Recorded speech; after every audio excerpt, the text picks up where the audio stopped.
Hey, what's going on YouTube? Alabama Reloader here. So today we're back at the house or whatever, and we're just going to kind of walk through the velocity slash, kind of pressure test loads that we did for the Howa 1500 chambered in 308. So here's that rifle. Really nice rifle. I've enjoyed shooting it so far. I think I've got around 52 rounds, I believe, down the barrel. My plan is to do a much better job of keeping track of the round count as I go along with my rifles moving forward. Between this one and the Creedmoor, I'm doing a much better job of documenting round count. So we're up to 52 now with this one.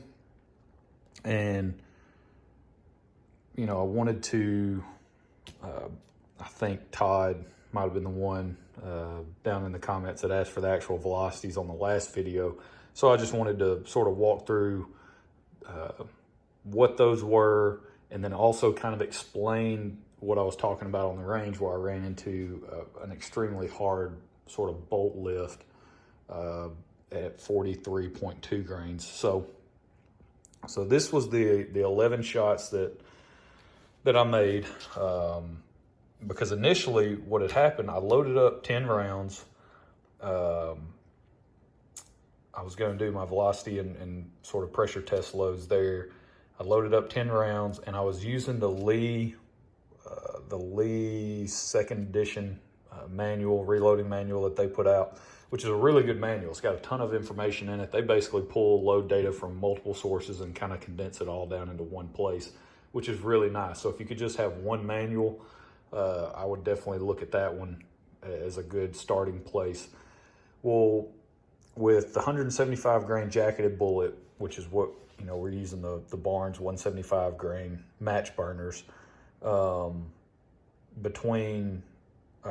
the jacketed bullet in that weight class, they show IMR 4064 going pretty high in terms of a charge weight. And so I was like, okay, well, I won't go all the way up to the max that they show, which was like 46.5 or something like that grains, I believe it was. But I was going to start a little bit lower than that and work backwards, right, in 0.2 of a grain. Because with these at 175, I still want to push some decent velocities with them. I don't want to get too crazy where I'm loading up hot loads, and we're constantly shooting hot loads every time we go out and all that. But I do want to push some okay velocities because I do plan on taking this out to much longer distances than 380 yards. So I would like to be able to increase velocity safely, right? Get as much velocity as we can using a safe load that we can go out and shoot repeatably and shoot reliably and have, no issues whatsoever, not really get ourselves into any danger. So I started a little bit below that max, and then I worked backwards. Well, then I worked down to, I believe it was 43.2 grains, was going to be my starting charge weight with that set of loads. So I loaded up 10, and I started at 43.2, and then worked my way up in 0.2. So then the more and more I thought about it, a couple of days had passed. I was like, you know what, maybe I just should go back. Because a lot of people, you'll read reports, you'll see people talk about, man, right in that 42 grain range is really a good sweet spot for IMR 4064 and that kind of weight class of bullets. So I was like, well, you know what, I'm not even testing that low, so let me go ahead and do that. Let me start it. So I went down to 43.2. So I was like, well, I'll just, load lower. I'll go 43 and then on down. And I ended up starting at 41.2 grains and working up from there. So I had 20 rounds loaded up. I went out, I shot through 11 and had a really hard bolt lift on that 11th one, which was 43.2. And so here's kind of the velocity information. We started at 41.2, so we're starting pretty low. And then we just kind of cruise along, slowly working our way up. We get into the 42s. And we hit a little low, we hit 26.21 at 43.2. I don't know. I don't know if the hard bolt lift was just a fluke. It's got me wondering now. if the hard bolt lift was just a fluke, because I find it hard to believe that the load data can go that high safely with this 175 grain, with a 175 grain bullet. And their information, their load data, the Lee manual, they had it loaded at 2.8 inches.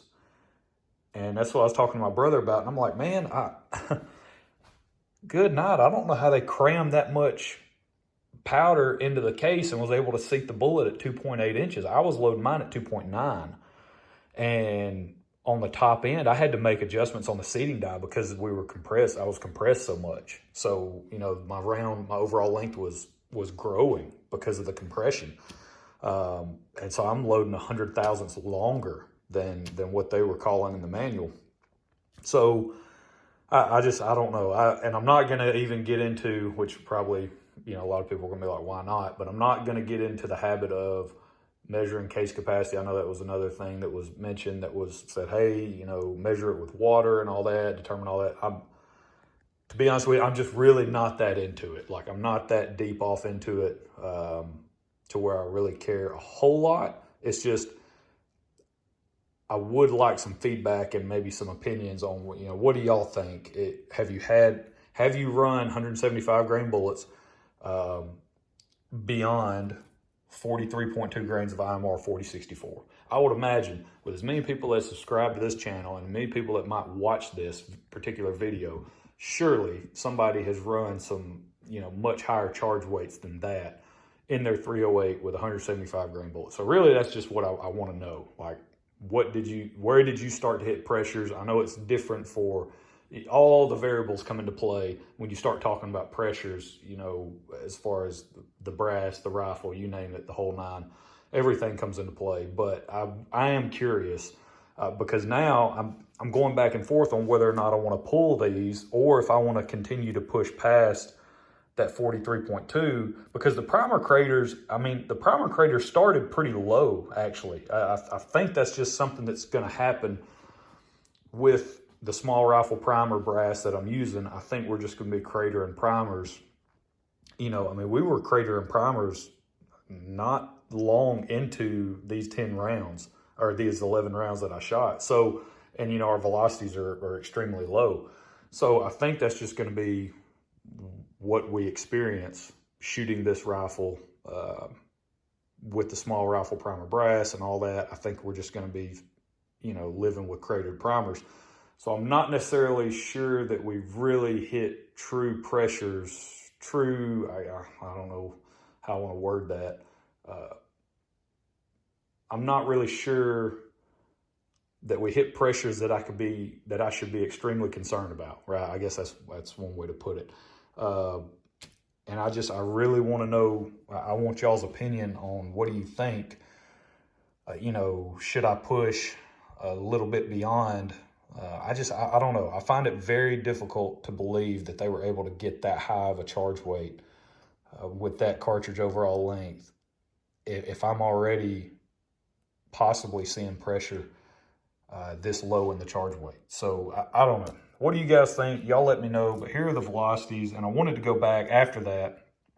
I actually went back because we had, you know, you're looking for flat spots. If you're into the velocity thing, the Satterley method and all that, you know, you're looking for velocity flat spots where you have a couple charge weights, and you'll see more of a plateau in your velocity, which is what we saw in a couple of instances, you know, like 41.8, 42, you got 8 feet per second spread there.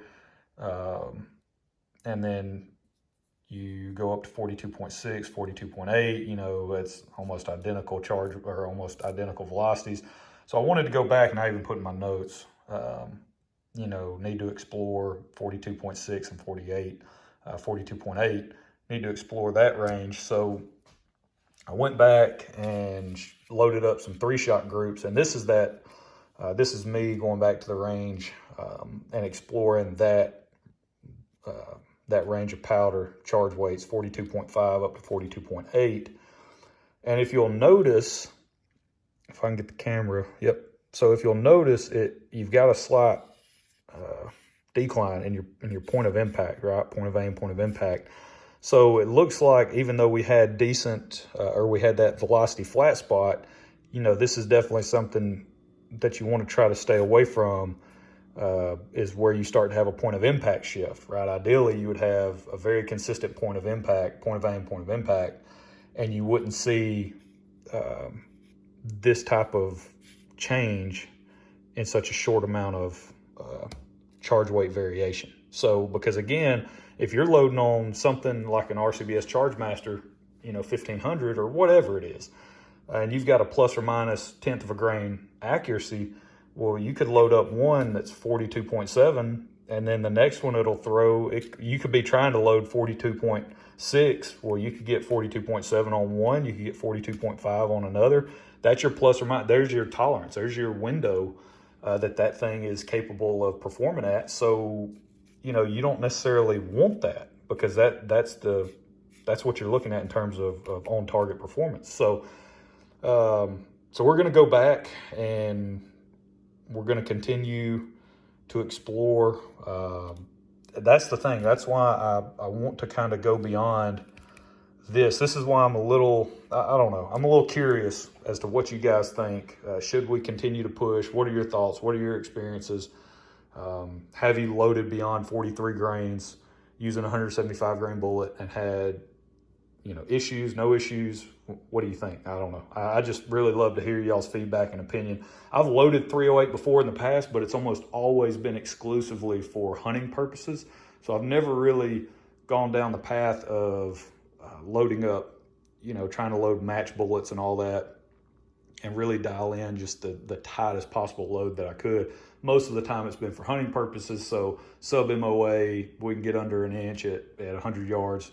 Man, we're good to go and just load up more and be done, right? But on this one, on this particular rifle, also I am going to replace the stock at some point. I do like the stock, but you're limited in your overall length. Like, I have to single feed these. At 2.9, I have to single feed these, and that's 50 thousandths off of our jam point, so which has grown. When I first measured, it was, what was it, 2.951 or 2.950, I believe it is. And now, after 51 or 52 rounds, we are at 2.954. So we've had about 3 or 4 thousandths of erosion there, throat erosion. So, yeah, but that's where we're at. Let me know what y'all think. Again, calling on the wisdom of the group here.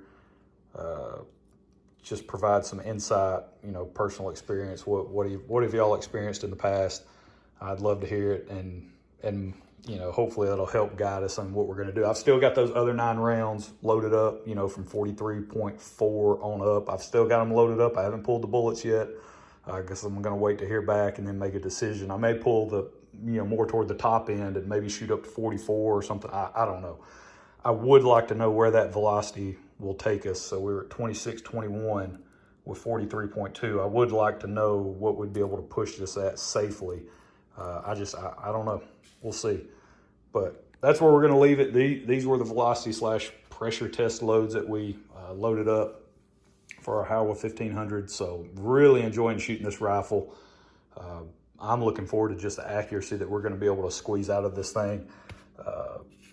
I do want to continue to explore this, but that is something that, you have to be mindful of, is this point of impact shift that we're seeing slightly downward. So yeah, I don't know. A lot more we're going to play around with, a lot more we're going to look at. Maybe we fall back to around 42 grains, right? Maybe we go 41.9 and see what that looks like with some groups. We'll go 41.8, 41.9, 42.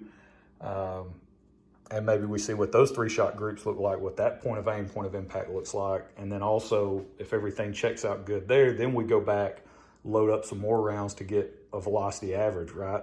Does our velocity, is this lying to us, or is this actually going to be a good area where we see good standard deviations, low extreme spreads? I don't know.